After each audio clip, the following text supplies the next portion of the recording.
मैं सौरभ हार्दिक स्वागत करता हूं आप सभी का आपके अपने परिवार द सॉल्यूशन इंस्टीट्यूट पर।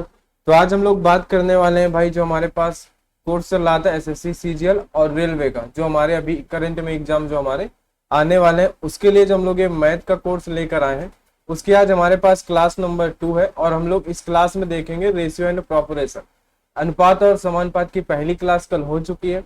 जिन्होंने क्लास नहीं देखी है वो चैनल की प्लेलिस्ट पे चले जाएंगे, वहां पे आपको वो सारी क्लास जो है मिल जाएगी।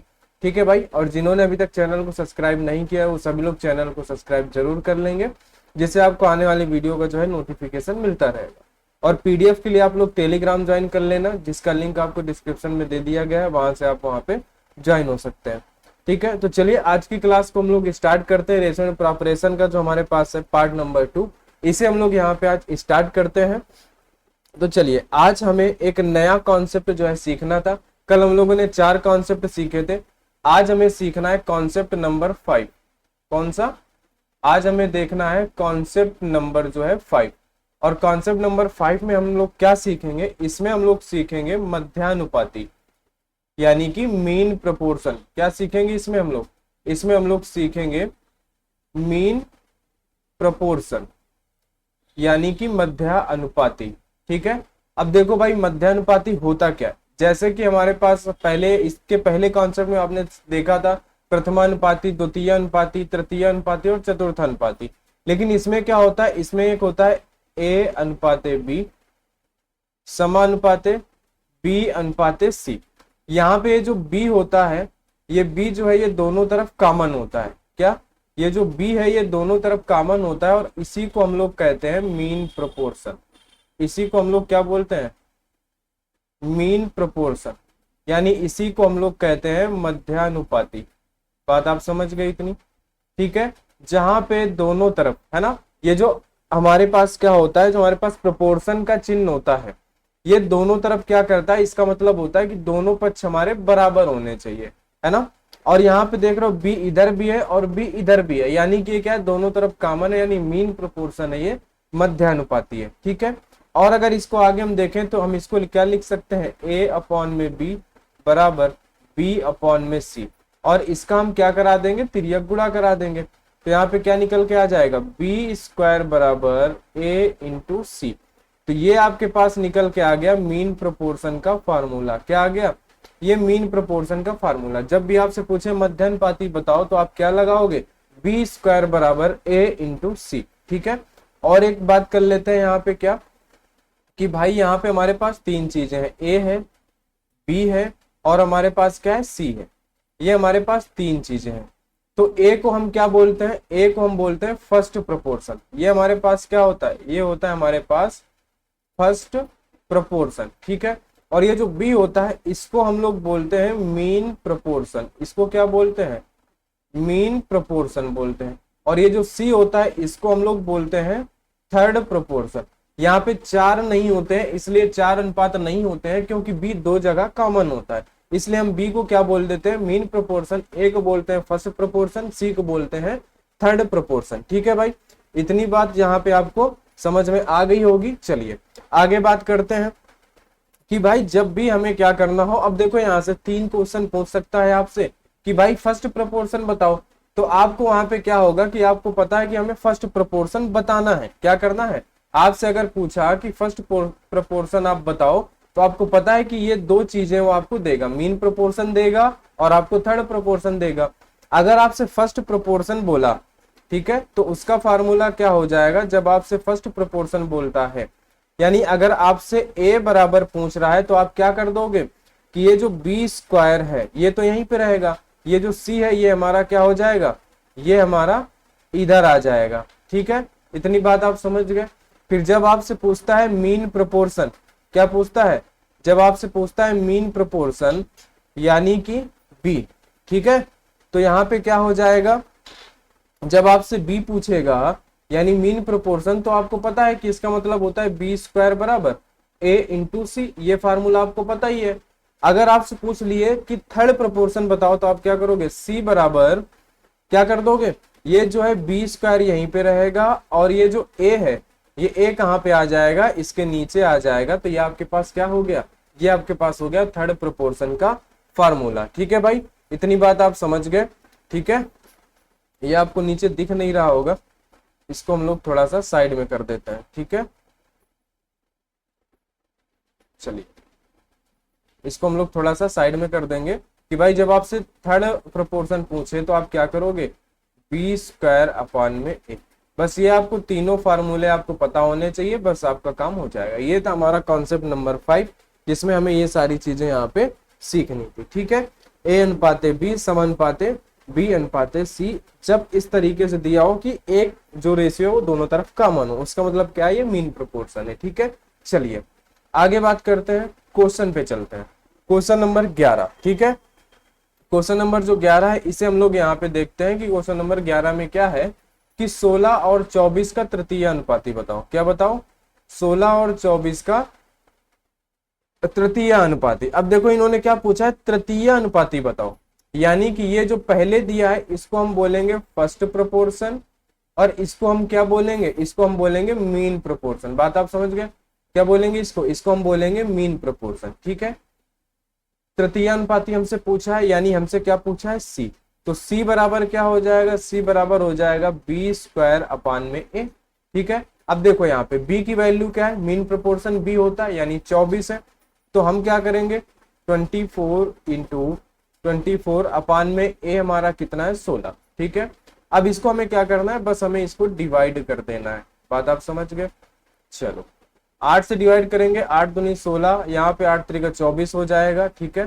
फिर 2 से डिवाइड करेंगे तो ये 12 बार डिवाइड होगा, यानी सी बराबर कितना आ जाएगा, 12 36, यानी थर्ड प्रोपोर्शन ये तृतीय अनुपात है वो कितना है आपका, वो है 36। ऑप्शन नंबर ए यहाँ पे आपका सही हो जाएगा, ठीक है। चलिए आगे बात करते हैं क्वेश्चन नंबर 12 पे। यहाँ पे क्या दिया है आपको, देखो 14.4 और 3.6 के बीच मध्यानुपाती का अनुपात। देखो 14.4 और 3.6 के बीच मध्यानुपाती का अनुपात, मध्यानुपाती का अनुपात मतलब क्या, बी, ठीक है। तो अब देखो यहाँ पे आप करोगे क्या, यहाँ पे बी निकालना है आपको, तो बी स्क्वायर बराबर ए इंटू सी, ठीक है। आपका ए क्या होगा, ए होगा ये और सी होगा ये। जिस क्रम में दिए उसी क्रम में हम मान लेते हैं। अगर हमें मीन प्रोपोर्शन नहीं दिया है तो पहले को हम ए मानेंगे, दूसरे को सी मानेंगे, ठीक है। आप उसी क्रम में स्टार्ट करोगे, ठीक है। चलो और क्या बोला है, 5 और 4 का तृतीय अनुपाती का अनुपात क्या है। देखो इन्होंने बोला कि पहले इन दोनों का आप मीन प्रोपोर्शन निकालो, फिर इनका तृतीय अनुपाती निकालो और उनका अनुपात बताओ। तो हमने क्या कर लिया, मीन प्रोपोर्शन का फार्मूला लगा दिया, और इधर हमें क्या करना है, तृतीय अनुपात निकालना है यानी सी निकालना है। तो सी बराबर बी स्क्वायर अपॉन ए फार्मूला इधर लगाएंगे, ठीक है। चलिए तो यहाँ पे b क्या है, b हमें फाइंड करना है, तो बी स्क्वायर बराबर a की जगह कितना आ जाएगा 14.4 इंटू सी की जगह आ जाएगा 3.6, ठीक है। अब यहाँ पे हम करेंगे b बराबर, तो यहाँ पे अंडर रूट लग जाएगा कि 14.4 इंटू यहाँ पे लग जाएगा 3.6, ठीक है। इतनी बात समझ में आ गई। यहाँ से अगर हम दशमलव हटाते हैं तो कितना आएगा, b बराबर यहाँ पे अंडर रूट, यहाँ पे आएगा 144, यहाँ पे आएगा 36 और नीचे 2 जीरो आ जाएंगे 100, ठीक है। फिर b बराबर स्क्वायर रूट हटाएंगे, ये 12 का स्क्वायर है, ठीक है। तो यहाँ पे आ जाएगा 12 और इधर ये 6 का स्क्वायर है, यहाँ पे आएगा 6। नीचे जब भी रूट के अंदर 2 जीरो होते हैं तो हमेशा 1 जीरो बाहर आता है, ठीक है। तो हमने यहाँ पे ये कर लिया, ठीक है। अब हम क्या करेंगे, इधर आते हैं, इसको सॉल्व करते हैं कि c बराबर क्या करना है हमें। तो c बराबर यहाँ पे हमारे पास क्या होगा, यहाँ पे जो हमारे पास क्या होगा, हमें तृतीय अनुपाती निकालना है। तो इसको हम क्या मानेंगे, इसको प्रथमानुपाती और इसको हम मानेंगे मध्यानुपाती यानी मीन प्रोपोर्शन। तो मीन प्रोपोर्शन हमारे पास क्या है, 4 है, यानी हम 4 इंटू 4, या हम इसको डायरेक्ट लिख सकते हैं 16, ठीक है। डायरेक्ट क्या लिख सकते हैं, डायरेक्ट हम इसको यहाँ पे लिख सकते हैं 16 और नीचे हमारे पास आ जाएगा 5, यानी कितना हो गया 16/5, ठीक है। इधर हम देखेंगे तो इधर हमारे पास कितना आ जाएगा, यहाँ पे आ जाएगा हमारे पास b बराबर, इसको और आगे सॉल्व करें तो 12×72 अपॉन में 10। अब हमने क्या किया कि पहले का हमने मध्यानुपाती निकाल लिया जो हमारे पास ये है, और इसका हमने तृतीय अनुपाती निकाल लिया c। अब इनका अनुपात बताना है, यानी कि b अनुपाते c बताना है। तो b का वैल्यू कितना है 72/10, c की वैल्यू है 16/5, ठीक है। अभी हम इसको और डिवाइड कर देंगे, यहाँ पे क्या कर देंगे, 5 से डिवाइड हो जाएगा 2 बार, ठीक है, बात आप समझ गए। उसके बाद हम इसको 2 से डिवाइड कर देंगे तो ये कितनी बार डिवाइड हो जाएगा, 36 यानी 36 बार, यानी कितना आया 36:16, 36:16 आया। अभी ये और डिवाइड हो सकता है क्या, 4 से अभी और डिवाइड होगा तो 4 से ये 9 बार, 4 से ये 4 बार, यानी आपका फाइनल रेशियो क्या बना, 9:4, यानी ऑप्शन नंबर सी आपका सही हो जाएगा, 9:4। ठीक है, रेशियो को आप जितना छोटा कर सकते हो उतना छोटा आपको लिखना है कि उसके बाद वो डिवाइड ना हो। ठीक है, तो ये बात आपको समझ में आ गई। इन्होंने बोला था 14.4 और 3.6 के बीच मध्यानुपाती का अनुपात, जो कि ये हमने निकाल लिया मध्यानुपाती का अनुपात। ठीक है, फिर बोला 5 और 4 का तृतीय अनुपाती का अनुपात क्या होगा, यानी इन दोनों का बी और सी का अनुपात पूछा था, हमने इसको निकाल दिया। ठीक है, चलिए आगे बात करते हैं, अगले क्वेश्चन पे चलते हैं। यहाँ पे इसको देखो, है ना, इस क्वेश्चन को हम लोग यहाँ पे ध्यान से समझते हैं कि यहाँ पे हमारे पास क्या दिया है। ठीक है, यदि 2145 अनुपाते x समानुपाते 3003 अनुपाते 42 है तो y का मान क्या होगा कि x अनुपाते इतना समानुपाते y अनुपाते इतना हो। देखो इसको हम क्या करेंगे, इसको देखो हम कैसे करेंगे, इसको ध्यान से समझना पहले, है ना। अगर इसको आप बेसिक तरीके से समीकरण बना के करोगे तो बहुत लंबा समय क्या होगा, लग जाएगा यहाँ पे। ठीक है, इसलिए आप क्या करोगे, इसको आप करोगे शॉर्ट तरीके से। कैसे, देखो यहाँ पे आपको लिखना है पहले 2145 दिया है अनुपाते x समानुपाते 3003 अनुपाते 42, इतना दिया है। अब देखो हमें यहाँ पे क्या लगाना है, हमें यहाँ पे लगा देना है जो हमने देखा था कि ये इसको मान लेंगे a, इसको मानेंगे b, इसको मानेंगे c और इसको मानेंगे d। ठीक है, तो इसका गुणा हमारे पास इसके साथ होगा और बीच वाले का बीच वाले के साथ, कॉन्सेप्ट नंबर 4 जो आपने सीखा था। ठीक है, तो हम क्या करेंगे यहाँ पे 2145 इंटू 42 बराबर कितना आ जाएगा, 3003 इंटू में x। इतनी बात आप समझ गए, इतना आपके पास आ जाएगा। तो अब देखो यहाँ पे कितना है, ये 42 है ना। तो इसका मतलब क्या होता है, बराबर का मतलब क्या है कि ये लेफ्ट हैंड साइड और ये राइट हैंड साइड दोनों बराबर होने चाहिए। तो अगर हम इसका 5 का और 2 का मल्टीप्लाई कराएं, ध्यान से समझना यहाँ पे, है ना, हम करेंगे कैसे, इस सवाल का इससे और छोटा तरीका नहीं हो सकता है, तो इसको ध्यान से समझना। तो यहाँ पे क्या है, यहाँ पे 5 है, यहाँ पे 2 है, 5 और 2 का मल्टीप्लाई कराएंगे तो इसका जो इकाई अंक आएगा वो 0 आएगा। क्या आएगा, 0 आएगा।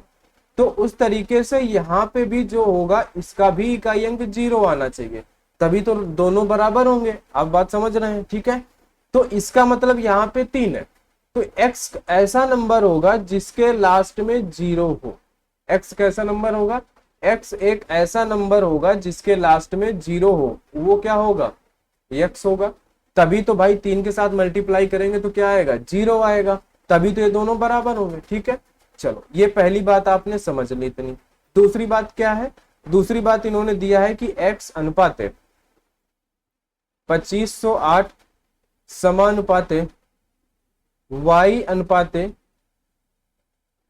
11704। ठीक है, ये दिया। अब इस पे भी हम सेम चीज करेंगे कि बाहर का मल्टीप्लाई कराएंगे, अंदर और अंदर का मल्टीप्लाई कराएंगे। ठीक है, तो यहाँ पे क्या आएगा, x इंटू 11704 इक्वल में क्या आएगा, 2508 इंटू में आएगा y, और हमसे y की वैल्यू इन्होंने पूछा है, तो हमने x की वैल्यू तो निकाल ली है कि x हमारा ऐसा नंबर होगा जिसके लास्ट में 0 आएगा। ठीक है, तो x एक ऐसा नंबर है जिसके लास्ट में 0 आएगा। तो जब x एक ऐसा नंबर है जिसके लास्ट में 0 आएगा, तो जब हम 0 का 4 के साथ मल्टीप्लाई कराएंगे तो इधर तो हमारा 0 आएगा लेफ्ट हैंड साइड में। ठीक है, तो राइट हैंड साइड में भी क्या आना चाहिए, 0 आना चाहिए, तभी तो दोनों साइड बराबर होंगे।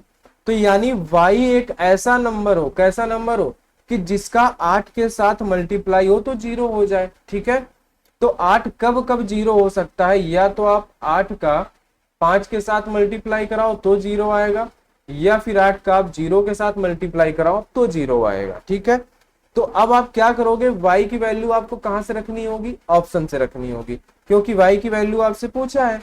तो देखो अगर आप इसको ए ऑप्शन को रखोगे तो 8 के साथ अगर इसका 2 का मल्टीप्लाई होगा तो इकाई अंक 6 आएगा, जबकि हमें 0 चाहिए। ये ऑप्शन तो हमारा गलत हो जाएगा। दूसरा, अगर बी नंबर देखें तो यहाँ पे 8 है, यहाँ पे क्या है, यहाँ पे 8 है, यहाँ पे 6 है। 8 और 6 का मल्टीप्लाई कराओगे तो इकाई अंक 8 आएगा, यानी ये भी ऑप्शन गलत है। ठीक है, अब यहाँ पे देखो 140 है, यानी इसका इकाई अंक 0 है और यहाँ पे 8 है। 8 का जब 0 के साथ मल्टीप्लाई होगा तो 0 हो जाएगा, यानी ऑप्शन नंबर आपका सी सही होगा। क्या सही होगा? सी, यानी y बराबर कितना हो जाएगा? y बराबर 140 हो जाएगा। y बराबर क्या हो जाएगा? y बराबर हो जाएगा 140। ठीक है, अब ऐसा नहीं होगा कि ऑप्शन में आपको ये दोनों दे दे, 5 भी दे दे, 0 भी दे दे। ऑप्शन में हमेशा एक ही देगा, है ना। और जो भी क्वेश्चन बड़ा होता है ना, उसका एक जो है आसान तरीका यानी शॉर्ट तरीका एक जरूर होता है ना। तो यहाँ पे हमने क्या किया, पहले x की वैल्यू फाइंड की। कैसे? कि भाई बाहर बाहर का मल्टीप्लाई कराया, अंदर अंदर का कराया, तो हमें पता चला x एक ऐसा नंबर है जिसके लास्ट में 0। ठीक है, यहाँ पे हमने वही चीज किया, x एक ऐसा नंबर जिसके लास्ट में 0, तो इधर लेफ्ट हैंड साइड हो जाएगा 0, यानी इसका इकाई अंक 0। तो राइट हैंड साइड का भी हमें इकाई अंक 0 चाहिए, तो y की जगह ऐसा नंबर होना चाहिए जो 8 से मल्टीप्लाई होने के बाद 0 हो जाए। और 8 से 2 ही नंबर 0 बना सकते हैं, 5 और 0। तो ऑप्शन में आपको 0 दिख गया था, तो ऑप्शन आपको सी नंबर तुरंत लगा देना था। ठीक है, चलिए आसान था ये। चलिए आगे बात करते हैं, क्वेश्चन नंबर 14। ठीक है, क्वेश्चन नंबर 14 को यहाँ पे हम लोग ध्यान से समझेंगे। क्वेश्चन नंबर 14 हमारे पास क्या है, यदि x, इन्होंने क्या बोला, यदि x जो है 12.8 और 64.8 का मध्यानुपाती है, यानी इन्होंने क्या बोला है, x जो है वो मध्यानुपाती है ना। तो हम x ना मान के सीधा मध्यानुपाती हम b को ही मान लेते हैं कि b बराबर, मध्यानुपाती का फॉर्मूला क्या है, b स्क्वायर बराबर a इंटू सी। ठीक है, कोई बात नहीं, ये हमने एक बात कर ली। फिर इन्होंने बोला और y 38.4 और 57.6 का तृतीय अनुपाती है, यानी ये तृतीय अनुपाती, यानी यहाँ पे क्या, c बराबर b स्क्वायर अपॉन में। ठीक है, कोई बात नहीं। तो 2x अनुपाते y के बराबर होगा, तो 2x अनुपाते y के बराबर होगा। हमें क्या निकालना है, 2x अनुपाते y। अब देखो x जो है उसको हमने b मान लिया है और जो y है उसको हमने c मान लिया, जो फार्मूले में था वही रख दिया हमने।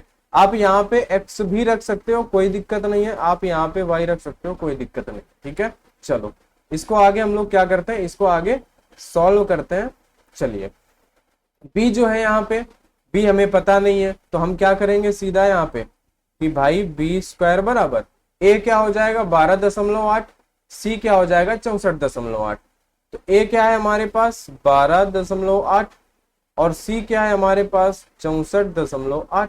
ठीक है, चलिए अब हम क्या करेंगे, स्क्वायर हटाएंगे तो इधर हमारे पास अंडर रूट लग जाएगा, तो इधर आ गया 12.8, इधर आ गया 64.8। ठीक है, कोई बात नहीं। b बराबर दशमलव हटाओगे तो नीचे क्या आएगा, 0 आएगा, यानी इधर हो जाएगा 128, इधर हो जाएगा 64 और 8। ठीक है, अब देखो नीचे कितने 0 आएंगे, नीचे आएंगे आपके पास 2 0। ठीक है, अब देखो यहाँ पे हमें करना क्या है, दिमाग लगाना है। क्या लगाना है कि ये जो हमारे पास 128 लिखा है ये क्या है ना, जो हमारे पास 128 लिखा है इसको हम क्या लिख सकते हैं, ये आपको यहाँ पे दिमाग लगाना है। तो इसको आप क्या लिख सकते हो, इसको आप लिख सकते हो 64 का 2 गुना, क्योंकि हमें वर्ग बनाना है। तो इसको आप क्या लिख सकते हो, 64 का 2 गुना लिख सकते हो कि नहीं। ठीक है, चलो इसके बाद ये जो 648 लिखा है इसको आप क्या लिख सकते हो, इसको आप लिख सकते हो 81 का 8 गुना। बोलो इतनी बात समझ में आई कि नहीं आई, क्योंकि हमें वर्ग बताना है तभी वो रूट के बाहर आएगा।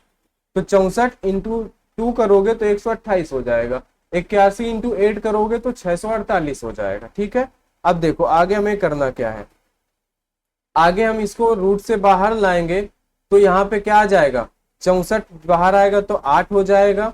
ठीक है, 81 बाहर आएगा तो 9 हो जाएगा और 8 दूनी 16 होगा, 8 दूनी 16 हो जाएगा तो 16 से 4 बाहर आ जाएगा, क्या 4। ठीक है, और नीचे 100 है तो 2 0 बाहर आ जाएंगे। इतनी बात समझ गए। चलो ये आ गई b की वैल्यू, इसको हम ऐसे ही रहने देते हैं या इसका हम क्या कर देते हैं, मल्टीप्लाई करा देते हैं। तो b बराबर कितना आ जाएगा, 8 चौको 32, 32 में 9 का गुणा कराओगे तो 9 दूनी 18 का 8, ठीक है, और 9 तरीका 27 और 1 28, यानी 288 और नीचे आ जाएगा 10, ठीक है, 288 और नीचे आ जाएगा 10। चलिए इधर बात करते हैं, अब हम बात कर लेते हैं तृतीय अनुपाती में। चलिए इधर हमें क्या दिया था, C, तो हम क्या करेंगे, C बराबर B की वैल्यू क्या होगी, ठीक है, हमारे पास ये जो होगा ये होगा हमारे पास A और इसको हम मानेंगे B, है ना, तो B की वैल्यू क्या है 57.6 इंटू 57.6, ठीक है, नीचे A क्या आएगा 38.4, ठीक है, C बराबर इसका पॉइंट हटाओगे इसका पॉइंट हटाओगे 576 इंटू 576, नीचे भी हटा दो तो 384, ऊपर से दशमलव हटाओगे तो नीचे कितने आएंगे, 2 जीरो आएंगे, और नीचे से दशमलव हटाओगे तो ऊपर 1 जीरो आएगा, ठीक है। अब C बराबर, अब देखो यहाँ पे जरा 192 का दोगुना होता है 384 और 192 का 3 गुना होता है, 192 का 3 गुना होता है 576, ठीक है। चलो अब देखो हम इसको कैसे सॉल्व करेंगे, 192 का 2 गुना होगा 384, 192 का 3 गुना होगा 576, ठीक है। अब हम 2 से इसको अगर डिवाइड करते हैं तो 2 दूनी 4, हासिल लगा 1, 8 दूनी 16, फिर 1, 8 दूनी 16, 1 जीरो से ये 1 जीरो खत्म, तो यहाँ पे कितना आ गया 3 इंटू, यहाँ पे कितना आया 3 इंटू 288, नीचे आ गया 10, ये B हो गया ये C हो गया, यानी इसी को हम X बोल सकते हैं, इसको हम Y बोल सकते हैं। अब हमें बताना क्या है 2x अनुपाते Y बताना है, यानी 2 इंटू एक्स की वैल्यू हम रख देंगे 28 अपॉन में 10 इंटू Y की वैल्यू है 3 इंटू, यहाँ पे है हमारे पास 3 इंटू 288 अपॉन में 10, 10 से 10 हमारा डिवाइड हो जाएगा, 28 से 28 हमारा डिवाइड हो जाएगा, तो आपका आंसर क्या आ गया 2:3। आंसर क्या आ गया, आंसर आ गया आपका 2:3। बोलो बात समझ में आई, आंसर आपका कितना आ गया 2:3, ये आपका यहाँ से क्या आ गया, ये आपका यहाँ से आ गया आंसर, ठीक है। चलिए इतनी बात आपको समझ में आई, कितना आ गया 2:3 आपका क्या आ गया आंसर आ गया, ठीक है। हमने कुछ नहीं किया, इधर से हमने B की वैल्यू निकाल ली, B की वैल्यू हमारे पास कितनी थी 288, इधर हमने निकाल ली C की वैल्यू कितनी थी 3 इंटू 288 अपॉन में 10, ठीक है। और हमें वही करना था 2x अनुपाते y, हमें ये करना था, तो हमने यहाँ पे क्या किया 2x अनुपाते y कर दिया, बात आप समझ गए। चलिए आगे बात करते हैं अगले क्वेश्चन 15वें नंबर पे, ठीक है। अब देखो 15वां नंबर हमें क्या दिया है a अनुपाते b, ठीक है। चलिए इसको देखते हैं, यहाँ पे हमें क्या दिया है a अपॉन में 4 बराबर b अपॉन में 5, ठीक है। क्या दिया है a अपॉन में 4 बराबर, और यहाँ पे हमें दिया है b अपॉन में 5, तो हमें क्या बताना है, हमें बताना है a अनुपाते b, हमें क्या बताना है, हमें बताना है a अनुपाते b, ठीक है। तो आपको पता है कि हम इसको क्या लिख सकते हैं, ये जो हमारे पास a है, अगर हमारे पास इसको लिखें तो a अनुपाते b बराबर हम क्या लिख सकते हैं 4:5, आपको पहले ही बताया गया था, इसको हम लिख सकते हैं a बटे b, इसको हम लिख सकते हैं 4/5, a की वैल्यू 4, b की वैल्यू 5, यानी 4:5 आपका क्या हो जाएगा आंसर हो जाएगा।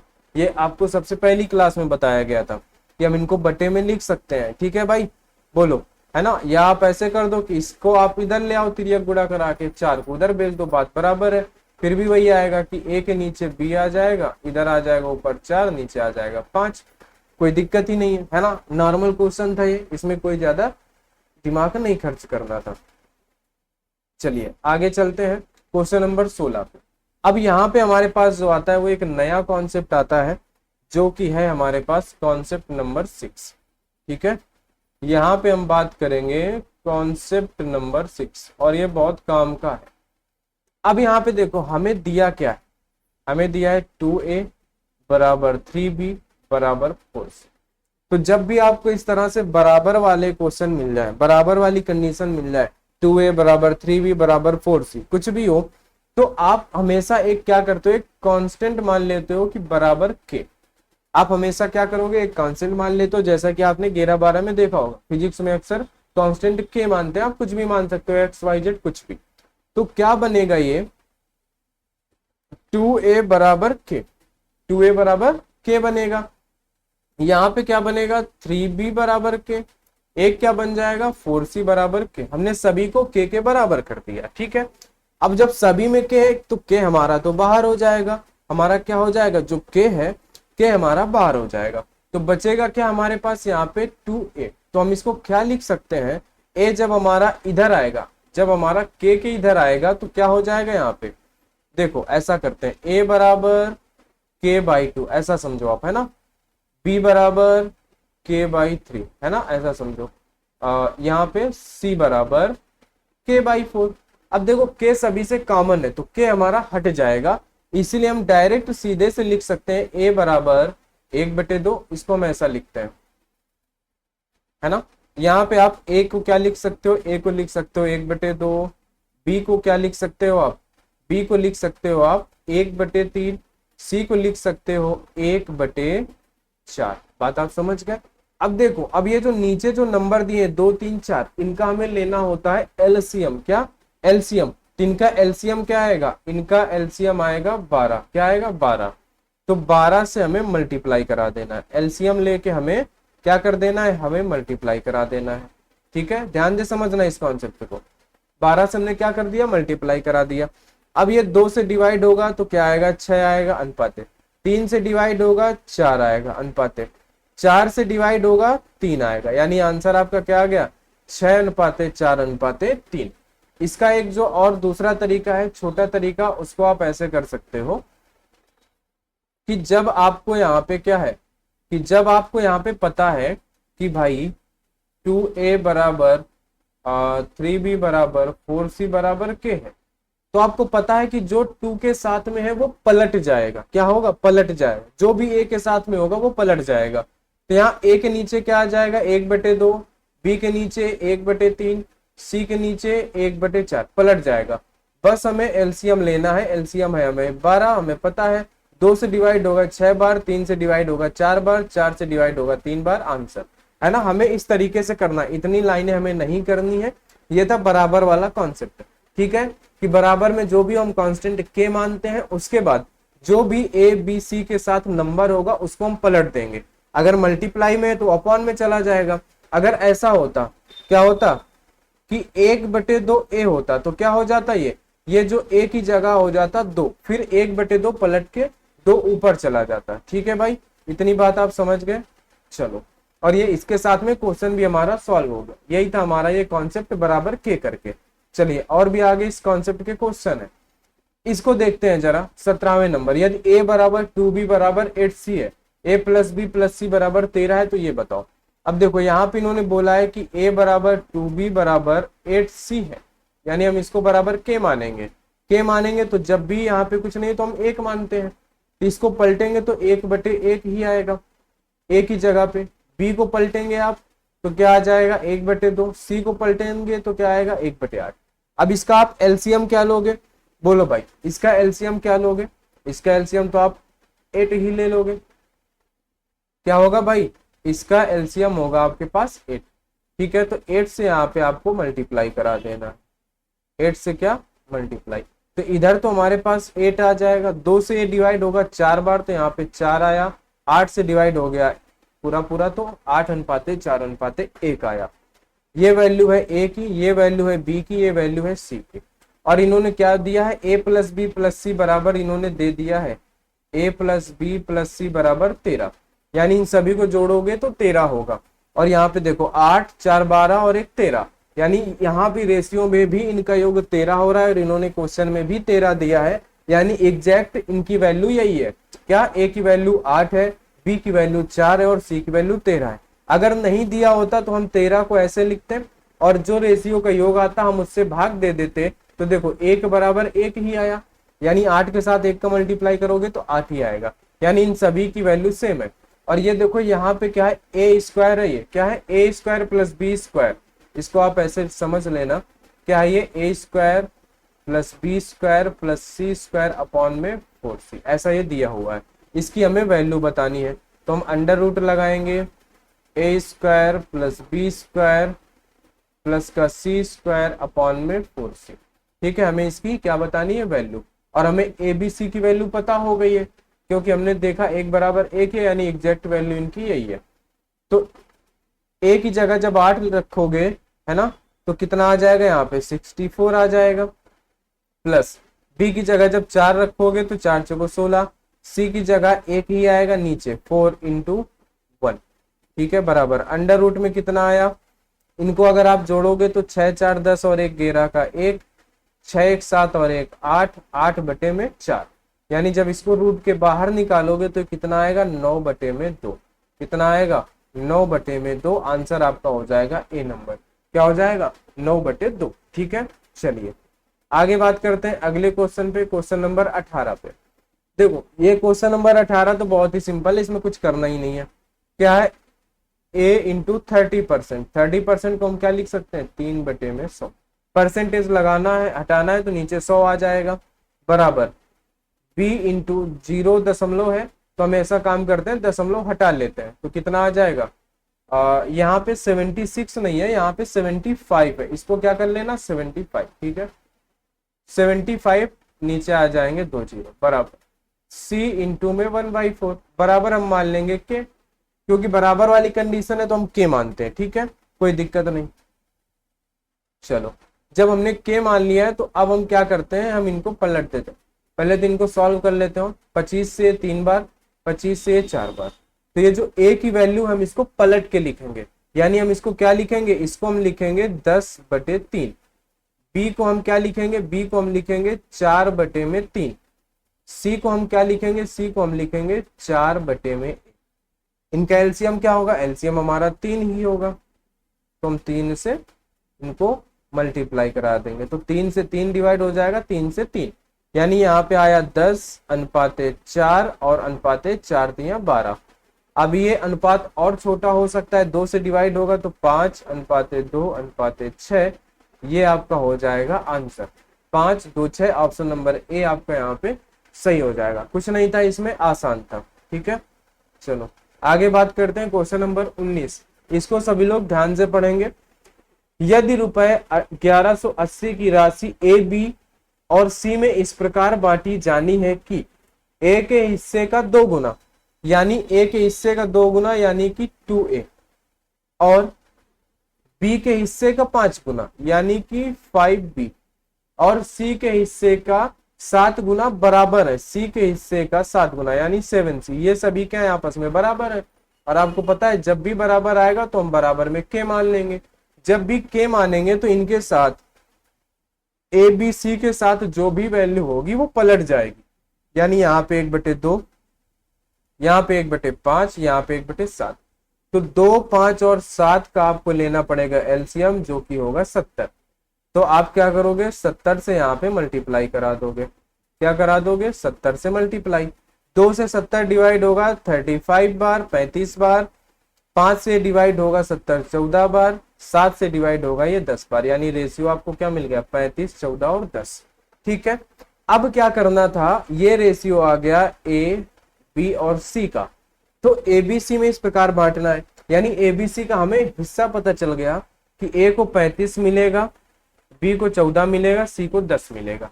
किसमें से, 1180 में से। कितने हिस्से करने पड़ेंगे, इनको जोड़ो जरा, 5 4 9, 3 4 1 5, यानी कि 59 हिस्से करना है हमें, तब हमें एक की वैल्यू पता चल जाएगी। ये 59 का 2 गुना है, यानी 1 बराबर 20। 1 बराबर कितना 20, एक हिस्से की वैल्यू 20 है, तो हमें ए का हिस्सा बताना है। ए बराबर कितना है, ए का हिस्सा है 35, एक हिस्से की वैल्यू 20 है, तो 35 हिस्से की वैल्यू कितनी 700 रुपए। ए को कितने मिलेंगे, ए को मिलेंगे 700 रुपए। आसान था ये भी, कोई दिक्कत वाली बात नहीं। ठीक है, क्वेश्चन नंबर 20 पे देखते हैं। क्वेश्चन नंबर 20 में क्या है हमारे पास, चलो यहाँ पे इन्होंने दिया है ए अनुपाते बी अनुपाते सी बराबर 2 अनुपाते 3 अनुपाते 4, है ना। तो हमें इन्होंने दिया है कि 2a minus 3b plus 4c बराबर 33 है। देन सी बराबर क्या, हमें सी की वैल्यू पता करनी है। तो अब देखो जरा, आपको यहाँ पे ए बराबर 2, बी बराबर 3, सी बराबर 4 दिया, तो आप इनको ऐसा मान सकते हो कि ए बराबर 2x, बी बराबर 3x और सी बराबर 4x। हम इसको x क्यों मान लेते हैं, क्योंकि देखो ऐसा हुआ होगा, जैसे एग्जांपल समझो, यहाँ पे लिखा होगा 50, यहाँ पे लिखा होगा 100, यानी हम इसको लिख सकते हैं 5 × 10 अनुपाते 10 × 10। तो हमने इसको क्या लिख दिया, 5 × x अनुपाते 10 × x, है ना, यानी 10x, और x बराबर कितना है, 10 है। यानी x एक ऐसा नंबर होता है जो सभी जगह कॉमन होता है, इसीलिए हम क्या मान लेते हैं, x साथ में मान लेते हैं, है ना। जैसे यहाँ पे x की वैल्यू 10 है, x की वैल्यू 10 आप रख दोगे तो ये वापस से क्या हो जाएगा, 50 बन जाएगा, ये वापस से 100 बन जाएगा, इसलिए हम इसको x मान लेते हैं। इसके पीछे का रीजन ये होता है, ठीक है। तो अब देखो जरा, हम क्या करेंगे, यहाँ पे a की वैल्यू हमने 2x मान ली है, तो 2 × 2x माइनस 3 × b की वैल्यू है 3x प्लस 4 × 4 की वैल्यू है 4x, ठीक है, बराबर 33। यानी 2 दूना, यहाँ पे 4x, यहाँ पे 9x, यहाँ पे 16x बराबर 33, ठीक है। तो यहाँ पे कितना आएगा, 16 और 4 कितना हो जाएगा, 21। 21 में से क्या करना है आपको, 16 4 20 होगा, 20 में से अगर आप 9 घटा दोगे तो कितना आएगा, 11। 11x बराबर 33, तो x बराबर कितना, 3। x बराबर कितना, 3। 11 से ये 3 बार कैंसिल हो जाएगा। x बराबर आपको कितना मिला, 3 मिला। और आपको वैल्यू बतानी है c की। c की वैल्यू क्या है, c की बराबर है आपके पास 4x। c बराबर क्या है, c बराबर है 4x, है ना। 4 × x की वैल्यू है 3 यानी 12। c की वैल्यू कितनी आ गई, c की वैल्यू आ गई 12। कोई दिक्कत वाली बात ही नहीं थी, ठीक है। यहाँ पे बस हमें abc की वैल्यू पता करनी थी। हमने मान लिया है बराबर 2x, b बराबर 3x और c बराबर 4x, ठीक है। चलो अगले क्वेश्चन पे चलते हैं, क्वेश्चन नंबर 21। यहाँ पे दिया है a अनुपाते b बराबर इतना और b अनुपाते c बराबर इतना। देन आपको बताना है abc क्या होगा, ठीक है। चलो यहाँ पे दिया है a अनुपाते b बराबर में 1/2 अनुपाते 4/3। फिर यहाँ पे दिया है b अनुपाते c बराबर 2/3 अनुपाते 1/4। यहाँ पे हमें बस रेशियो को मर्ज करके इन्होंने पूछा है, रेशियो को बस हमें मर्ज करना है, हमें कुछ नहीं करना, इनका तिर्यक गुणा करा देना है और कोई दिक्कत नहीं है, ठीक है। बोलो, तो यहाँ पे कितना आ जाएगा, 3/8। और इधर साइड कितना आ जाएगा जब आप तिर्यक गुणा कराओगे, 8/3 आएगा कि नहीं आएगा। हमें बताना था a अनुपाते b अनुपाते c। देखो b दोनों तरफ अच्छी बात यह है कि कॉमन है और दोनों तरफ उसका वैल्यू भी सेम है। अगर सेम नहीं होता तो हम इसको बराबर बनाते। सेम है यानी b की वैल्यू दोनों तरफ 8 है। जब b की वैल्यू 8 है तो a की वैल्यू 3 है। जब इधर b की वैल्यू 8 है तो c की वैल्यू क्या है, 3 है। यानी आपका रेशियो बन गया 3/8/3। ऑप्शन नंबर बी आपका यहाँ पे सही हो जाएगा, ठीक है, कोई दिक्कत ही नहीं थी। चलिए आगे बात करते हैं 22वें नंबर क्वेश्चन पे। 22वें नंबर क्वेश्चन को देखो, ये थोड़ा सा सीजीएल मेंस लेवल का क्वेश्चन है, ठीक है। देखो क्या करते हैं, यहाँ पे दिया है आपको a + b अनुपाते b + c अनुपाते c + a समानुपाते इतना, ठीक है। a + b + c बराबर 108। यानी क्या दिया इन्होंने, a b c को जोड़ा है इन्होंने तो 108 हुआ है। तो हम क्या करेंगे, हम भी इनको जोड़ देंगे। क्या करेंगे, देखो a + b + b + c + c + से इनको जोड़ देंगे। और इधर हम क्या करेंगे, हम क्या करते हैं 3x 7x और 8x मान लेते हैं। नहीं भी मानोगे कोई दिक्कत नहीं है। हमने जोड़ दिया 3x + 7x + का 8x। इधर देखोगे तो क्या होगा, देखो 2 बार b है, 2 बार c और 2 बार a है, यानी 2 कॉमन हो जाएगा, अंदर बचेगा a + b + c बराबर इधर कितना आ जाएगा 8 7 15 3 18 यानी कि 18x, ठीक है। अब यहाँ पे कितना a + b + c बराबर 2 से ये कैंसिल हो जाएगा 9 बार यानी इधर आ गया 9x। और a + b + c की वैल्यू आपको दी है 108। कितनी, 108। 108 बराबर 9x यानी x बराबर कितना आ जाएगा, अगर आप इसको डिवाइड करोगे तो 12। x बराबर 12, 12 नहीं है 108, ठीक है। 9 से कट जाएगा 12 बार, यानी x बराबर कितना आ गया आपके पास 12। तो आपको बताना है c और a के बीच का अंतर बताना है, यानी c माइनस ए आपको बताना है। c माइनस ए आप कैसे बना सकते हो, अब आपको ये देखना पड़ेगा। देखो जरा, आप c माइनस ए कब बना पाओगे, आप ध्यान से देखो, जहां पे c है उनको देखो। अगर आप क्या करते हो b प्लस सी माइनस ए करोगे तो यहाँ पे तो c से c कट जाएगा, b माइनस ए आ जाएगा। ये हमारे किसी काम का नहीं है, ठीक है। अब देखो हमारे पास एक बचता है कि यहाँ पे हमारे पास है b प्लस सी और माइनस अगर हम कर दे a प्लस बी, ठीक है, ध्यान से देखना। तो b प्लस सी माइनस हटेगा, माइनस ब्रैकेट हटेगा तो माइनस ए माइनस बी, यानी माइनस बी और प्लस बी कट जाएगा तो आपके पास क्या बचेगा, c माइनस ए। यानी हम b को a से घटा सकते हैं, यानी कि इसको, ठीक है। तो हम क्या करेंगे, हमने यहाँ पे किया क्या है, हमने किया है b plus C minus a plus B. तो b प्लस सी की वैल्यू क्या है, देखो b प्लस सी की वैल्यू है 7, यानी हम इसको क्या मानेंगे 7x minus a plus B की वैल्यू क्या है, देखो 3 है, तो हम इसको क्या मानेंगे 3x। तो यहाँ पे कितना आ गया 7 और 7 में से 3 गया तो 4x, ठीक है। x की वैल्यू है 12, यानी 12 चौको 48, 48 आ गया आपका आंसर। इस तरीके से इसको हमें सॉल्व करना था, यानी c माइनस ए की वैल्यू बतानी थी। तो हमने c माइनस ए कैसे निकाला, b प्लस सी माइनस ए प्लस बी करके, तो उसी सीक्वेंस में हमें इनको भी घटाना है 7x माइनस 3x, ठीक है। बात आप समझ गए। ऐसा नहीं है कि आप c 8x माइनस 3x करो, ऐसा नहीं है। जिस पद को आप यहाँ घटा रहे हो उसी पद को वहां पे भी आपको लेना है, ठीक है। बात आप समझ गए। तो ये थे हमारे आज कॉन्सेप्ट नंबर 6 तक ही हमने देखा है। नेक्स्ट क्लास में हम अगला कॉन्सेप्ट देखेंगे। आज हम इसको यहीं तक रखते हैं, ठीक है। आज की क्लास में हम इसको यहीं तक रखते हैं। 22 क्वेश्चन जो हमारे हो चुके हैं। उम्मीद है आपको ये बातें समझ में आ रही होंगी, कॉन्सेप्ट जो है आपको समझ में आ रहे होंगे, है ना। अगर क्लास आपको समझ में आ रही, अच्छी लग रही है तो भाई वीडियो को लाइक जरूर कर देना और चैनल को सब्सक्राइब भी जरूर कर देना। और पीडीएफ के लिए टेलीग्राम ज्वाइन कर लेना, वहां से आपको पीडीएफ इन सभी क्लास के मिल जाएंगे। तो चलिए दोस्त, आज की क्लास में इतना ही, मिलते हैं हम लोग नेक्स्ट क्लास में। तब तक के लिए सभी को बहुत बहुत धन्यवाद।